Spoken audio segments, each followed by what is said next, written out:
It was a KPI. I'm happy that as a civil society group, you've uncovered this. That it was a KPI given to the headmasters. That as part of your key performance indicators, your pass rate will be looked at. And this was coming from political heads. You know, now the nation is in crisis, trying to figure out how the students, and I said, I'm crying FLE 2025 was it, because the same teachers, the same school, the same headmasters, the same WAEC, the same examination. So the question is, how did they fail? Was it at this time around the invigilation? It was very, very tight, and I said it. You know, as I'm talking to you, lawyer Tamakloe, a well-known NDC personnel, and I said personality, has spoken. Now, in some walker, he's trying to figure out ways a man can fail because of say after him reading the reports from Edward, he's even surprised. This is the Bjay show. You do want to subscribe, you share the link, tell others about the Bjay show, and the next thing is you do want to leave a comment for us. Lawyer Tamakloe edited concerning the 2025 abysmal WASI examination, because they do believe say under the previous government some things did not go well, and then for you to destroy a nation you have to destroy the education sector. Lawyer edited. I'm reading some of the details and I'm blown. Excessive use of social media, inability to enter exam hall with phones. And I'm just asking myself, writing my WASI the year 2000 far away in Nkwanta Secondary, the only phone in the whole town will possibly be landline in Ho. Right. In the year 2000. I see. That's 25 years ago. Maybe the international agencies may have anything that relates to phone, or maybe the political heads.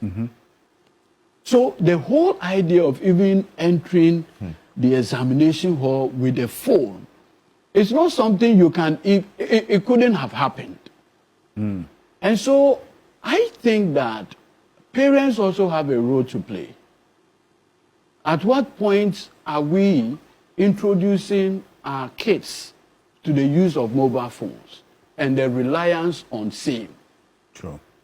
Even calculator, because I read elective mathematics, to go into the exam room with even calculator, especially the electronic the scientific one, the scientific one, was even problematic.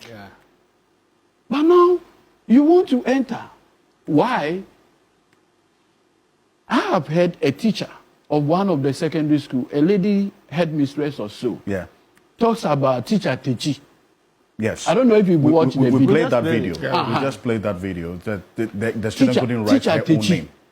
Where the teacher decided to write the paper for the students. And I understand that in some of the that's not a case in isolation, right, Kofi? No, I'm coming on. In some of the school, my understanding is that they even do PowerPoint presentation. PowerPoint presentation of the exam and what shall I say? The answers, PowerPoint like this one. You see, you are in the exam hall, and then this is on the screen. This year, all right. This year, I recall very well a teacher in one of the secondary schools, and for reputational issues, I won't mention the name of the school, reached out to me and said, "Look, Eduji, I'm sending you this WhatsApp message. Kindly forward it to the heads of the educational institution." He said, "In my school, previously, we had a situation where parents contribute money." We just said it. And it's still on my phone. And when the parents contribute the money, we wait until the invigilators will come. And when they come, we'll ask them of their bill. And based on that bill, A, B, C, D. So he then told me that, look, I should let the Honorable Minister for Education and his deputy appreciate that this is what they have been doing, and that it is important that this year they should increase vigilance and the work of invigilators. and that they should run this experiment and see what the outcome will be. Apparently, in the past, I'm finding out, as part of the KPIs to the headmasters, they were told the pass rates. So every headmaster was giving. Every headmaster was informed that you needed to have this level of pass rates. Within which period are you talking about? How long? Look, I mean, obviously. Not the KPI.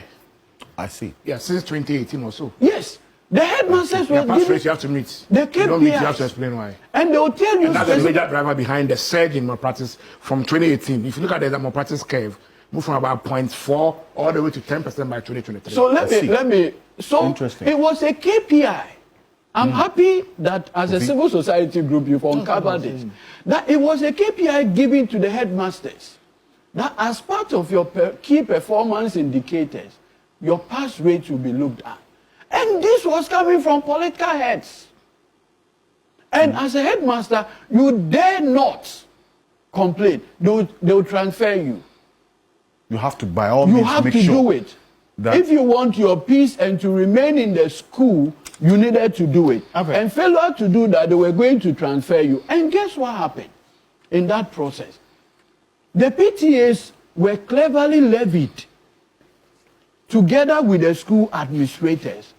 And so every year, they'll call the invigilators and say, look, in English, we want these pass rates.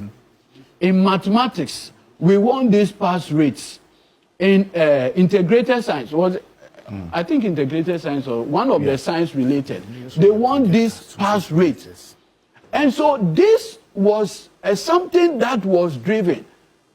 Maybe I'll conclude on this so that my senior Kofi will come. Is it not curious, Alfred? When we were in secondary school, you took the initiative to go and look for your past questions. And so for me, in a very deprived secondary school like in Kwanta Secondary School, you want to reach out to people in Presec and others. Yes. Oh, do you have examiners marking scheme and the others to guide you in preparing? This time around, it became a government policy. Yes, government itself was procuring past questions. At the time, we were even struggling to print textbooks for kids. We had a situation where we have changed curriculum without having enough textbooks to resolve that curriculum issue. So honestly, I didn't really know what was the direction of this country. And to destroy every respected country, you do that distraction through education. So that's lawyer Tamakloe in Samuel Wadema Ghana for. And then when the thing was getting to the bottom, he said one thing, that for you to destroy a nation, you start with the education.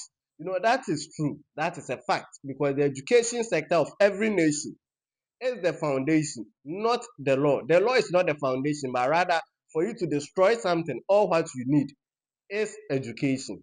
All what you have to do is just to destroy the education system and then you move your way. Let there be straight invigilation going on, because right now as I'm talking to you, invigilators, it's a here is the Bjay show. You kindly do well to subscribe if you haven't. You leave a comment at the comment section and then you share the link to your friends. Thank you very much.